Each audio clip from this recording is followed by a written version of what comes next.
My name is Thomas Reed. I work as a night dispatcher in a small town called Haverhill, Ohio. The job is dull but steady. I take calls for the police, fire department, and emergency services. Most of the time, it's nothing serious. Cats stuck in trees, drunk neighbors, bored teenagers making prank calls. I've gotten used to the night shifts. The town sleeps, the streetlights hum, and the only sounds are the soft buzz of the air conditioner and the click of the radio. Sometimes the silence is so thick that even your own heartbeat sounds loud. For 3 years, nothing unusual ever happened, until that night. It was early October, around 3 in the morning. I was drinking cold coffee, scrolling through the daily report, when the old phone rang. Not the digital one, not the radio line, but the original analog phone that's been connected to the local 911 line since 1980s. I picked it up. 911, what's your emergency? For a few seconds, silence. Then a child's voice. Sir, please send someone. My mom won't move. The voice was small, shaky. A boy, maybe 10 years old. I straightened up immediately. Okay, buddy, what's your address? Pine Street, house number 47. What happened to your mom? She's on the floor. Her eyes are open, but she's not talking. I typed the address into the system. The house existed. Owner, Sarah Miller. Widow. Lived with her son, Josh. I dispatched a patrol car and an ambulance. Okay, help is on the way. Don't worry. But the boy didn't answer. Just breathing. And then, click. The line went dead. 20 minutes later, the police reported back. Everything is fine on Pine Street. House is empty. Empty? I asked again, confused. What do you mean empty? A kid called, said his mother's unconscious. Repeating, house is abandoned. No one's lived here for at least 10 years. Dust, cobwebs, broken windows. The phone line's been cut. Cut? But I heard him. I wrote the number down myself, 748-1934. I checked the call log. No record. Nothing. Maybe it was a redirected signal from another line, I thought.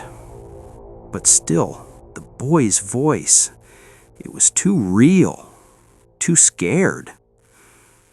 3 days later, same hour, around 3 in the morning, the old phone rang again, the same metallic rattle.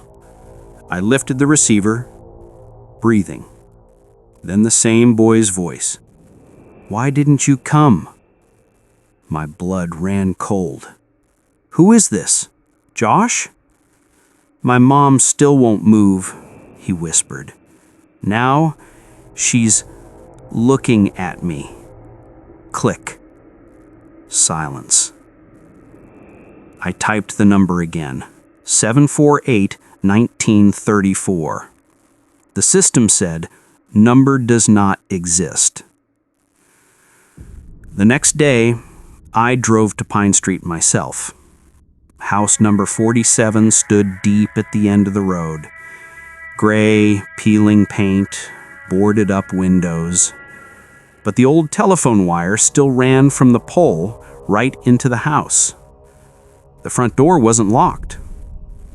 Inside, it smelled like dust and damp wood. The floor creaked under my feet. In the living room, I found it. A wall-mounted rotary phone, the kind they used 40 years ago. The receiver was hanging loose. On the floor nearby, a small toy car, paint chipped and faded. I picked up the phone. The line was dead. No dial tone, no static, nothing.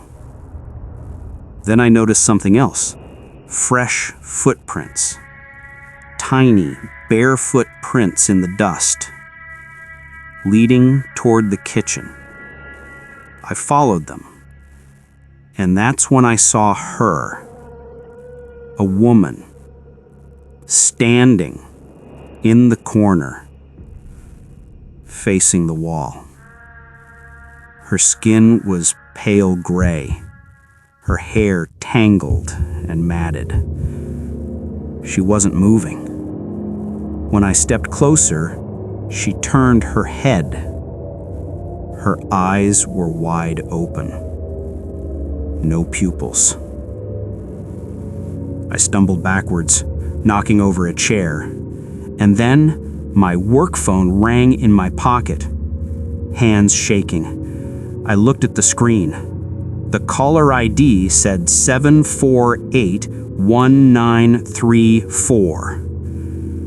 I dropped the phone and ran. The police found nothing. No woman, no boy, no footprints.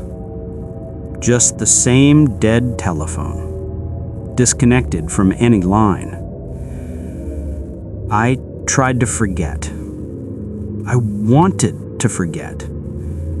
But a week later, in the middle of my shift, the old 911 phone rang again. That same metallic rattle. I answered. The boy's voice whispered, calm this time. You came, but now he won't move either. Click. I opened the system log immediately. Nothing. No record. Only one thing was different. In the printed report, right next to my name, someone had written a note by hand. Small, uneven letters, like a child's handwriting. Only call at night.